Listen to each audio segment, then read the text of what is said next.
In 1993, Swedish-born Jana Novotná exploded onto the tennis scene and appeared ready to achieve the glory of Wimbledon. With her powerful play and wonderful style, Novotná was on the rise majorly, both in the public eye and in professional tennis. In the fourth final game against Steffi Graf, she was leading the game 40 points to Graf's 30. All it would take was a couple more shots and Novotná would be hoisting the ever-so-elusive trophy over her head. Instead, nearing the final moments of gameplay, she cracked, double faulted, and lost all her momentum. Suddenly, Novotná was making rookie mistakes over and over again. Mistakes that Graf happily capitalized on to help her win the next 4 games against Novotná, claiming the title as champion. The world watched in jaw-dropping silence at the sight of Novotná breaking into tears at her loss, a sight many news tabloids would describe as heartbreaking to watch. 5 years later, Novotná would end up winning the tournament. However, sadly, she is still remembered more for her spectacular choke than her more recent victories.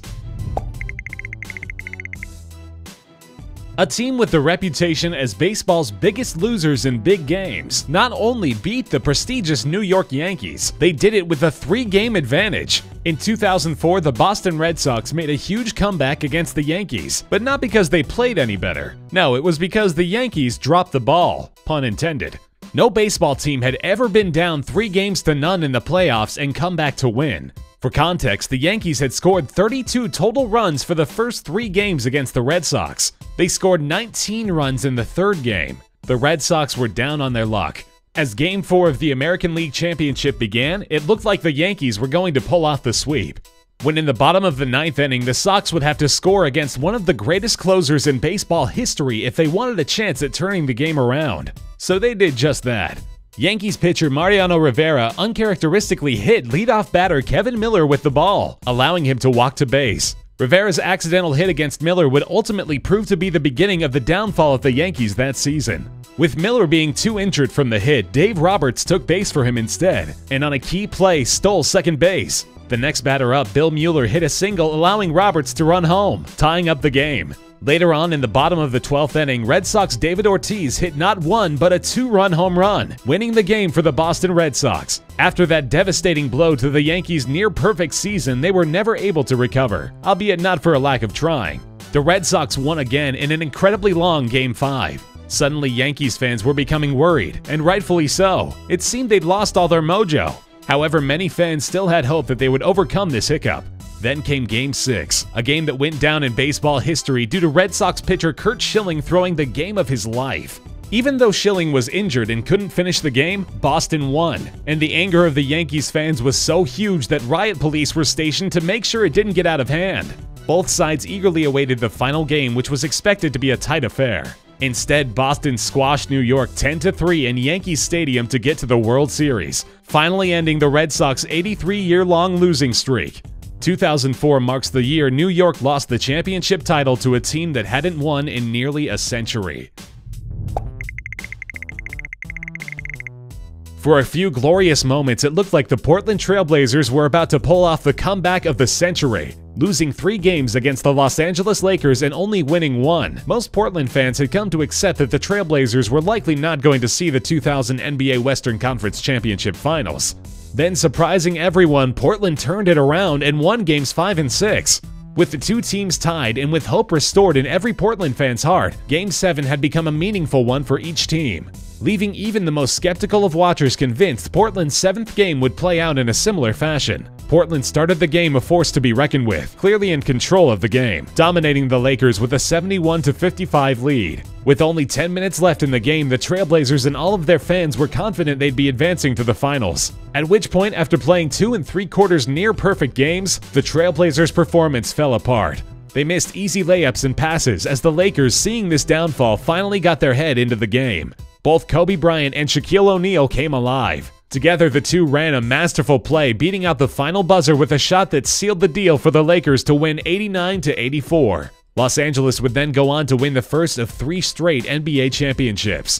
Next to passing up a chance to have Michael Jordan on their team, this remains the biggest blunder in the Portland Trail Blazers history. What does it take to become the most hated man in Chicago? Well, causing your home team to lose a game would be one of them, especially when you're just an audience member, which is exactly what Steve Bartman did in the 2003 National League Championship Series when the Chicago Cubs were up against the Florida Marlins. Leading the Florida Marlins 3-0 in the 8th inning, the Cubs were just 5 outs away from going to the World Series, a feat they haven't accomplished since 1945. That was until the Marlins' Luis Castillo stepped up to plate and hit a foul ball to the stands. Cubs outfielder Moises Alou raced to prepare for what should have been an easy catch. Instead, in his moment of infamy, Bartman reached out over the railing and grabbed the ball first, stealing it from the outfield. As if seeing it as an easy excuse, the Cubs began to come apart. Castillo was walking, followed by a wild pitch, and suddenly the Marlins were on fire. Time and time again, the Cubs missed easy plays, made bad calls, and repeatedly made mistakes that worked in favor of the Marlins. By the time the inning was finally done, Florida had scored 8 runs to pull ahead. The Cubs were not able to recover and ultimately lost the game, continuing their long streak of missing out on the World Series. During the downfall, fans began blaming Bartman for the change of fate, blind to the fact that he wasn't actually on the field for all of this. Eventually, the crowd grew into a fury, and security had to escort him off the premises for his own safety. And it all started with Bartman trying to snag himself a lucky fly ball. In Game 6 of the World Series, the St. Louis Cardinals were up against the Kansas City Royals. The Cardinals, however, could already taste the champagne. They had already taken a 3-1 lead over the Kansas City Royals, giving themselves a major advantage. Despite batting a pitiful team average of 185 and only 13 runs total, St. Louis was still on top. Going into the bottom of the 9th inning, the St. Louis Cardinals, who hadn't blown a 9th inning lead all season, were up 1-0 and set for victory. The Royals' George Orta, while up to bat, hit the ball directly into the ground, otherwise known as a grounder.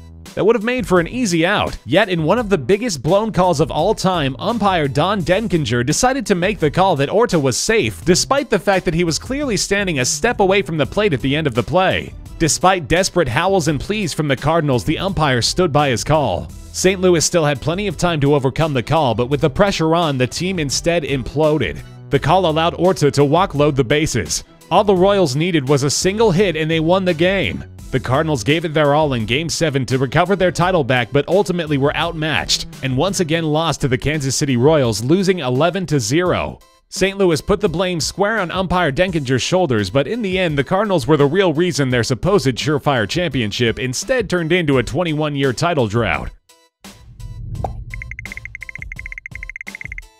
Golfing rookie sensation Jean Van de Velde looked like a future champion in the making while at the 1999 British Open. He was on his way to scoring the biggest upset imaginable by beating the more experienced field. He was up by a dominant lead, playing an air-free game over the tournament, and kept on top as he played the final course. He had a 3-stroke lead as he headed to the 18th hole. A victory so certain they had actually begun prematurely engraving his name into the claret jug, at which point de Velde began playing a round so atrocious that he would have been a laughingstock on even a miniature golf course. Starting off with the driver, he sent the ball against the grandstand and straight into the rough. In his poor attempt to recover, he sent the ball straight from the rough patch right into the thick patch near a pond. So de Velde took off his shoes and socks, walked into the pond, and tried to make the shot. He instead took a 4th stroke, then hit a 5th shot against the bunker. By the time he finally got the ball out of the thick grass and into the hole, his score had amounted to a triple bogey, and just like that, his easy lead vanished. This led to a playoff that ended with de Velde's name scratched off the cup, and his competitor Paul Lawrie's name being engraved onto it instead.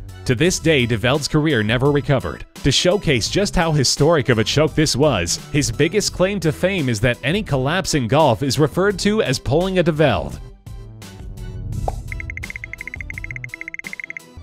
If you're a Buffalo Bills fan, it's known as the comeback. But if you're a Houston Oilers fan, it's known as the biggest collapse ever witnessed in pro football. The Bills were squared up to win their 3rd straight Super Bowl spot as the Oilers visited. Houston was winning by a landslide, scoring 21 points in the 2nd quarter and then another touchdown in the 3rd quarter, giving them a 35-3 advantage with only a quarter and a half left to play. However, unfortunately for the Oilers, just as they were ready to celebrate their win, the Bills suddenly began coming back. The Bills scored a touchdown and then recovered their own onside kick to score again.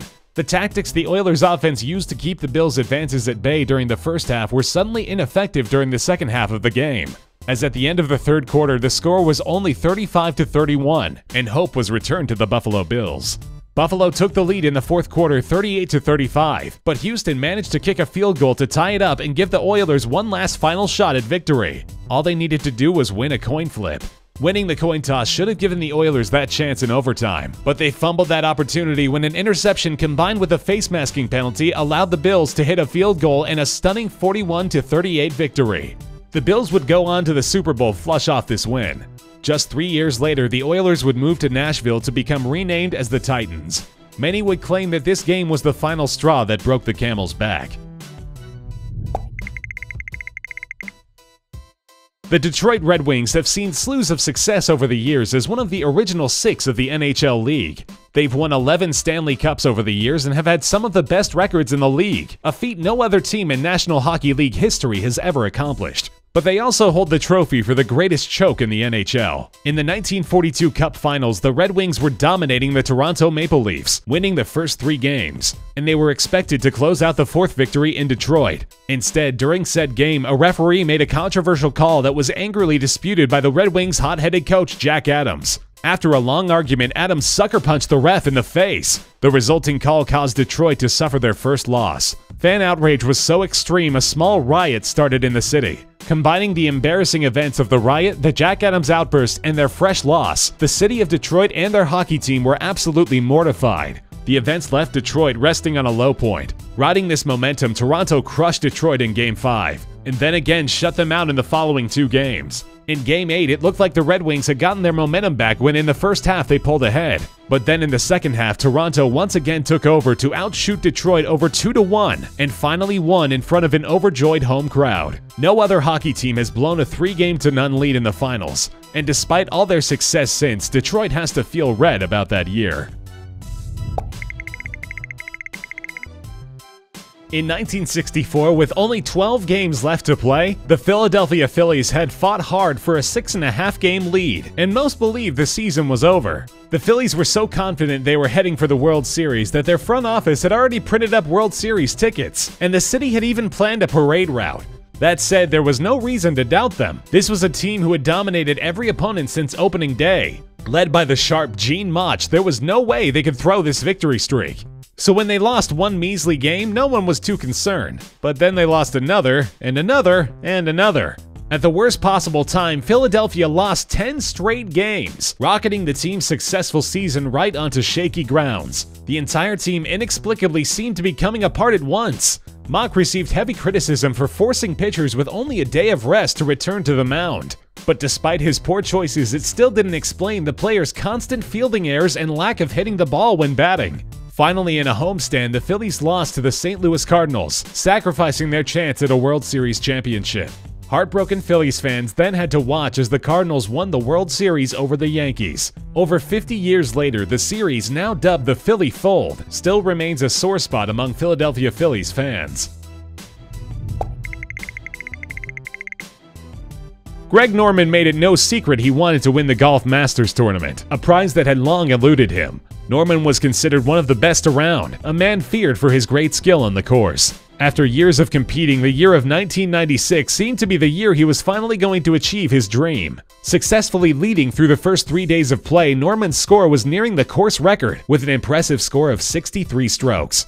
Up by 6 strokes going into the 4th and final day, it looked to everyone like Norman was going to finally get his chance to slip on that famed green jacket. But on that 4th day, even after having a good start, the pressure got to Norman, and he began to choke. On the 3rd hole, he ended up getting a birdie. Then he birdied on the next hole as well, and on all the final 7 holes. He double bogeyed off the water and shot over par on 5 holes, and one shot from a tee went directly in the water. With Norman in decline, competitor Nick Faldo was able to take over the lead and win the tournament. Unknown at the time, that would prove to be Norman's final chance at the Masters tournament. Afterward, his career declined due to both injuries and his implosion, which is sadly what he is better known for rather than his many previous great victories.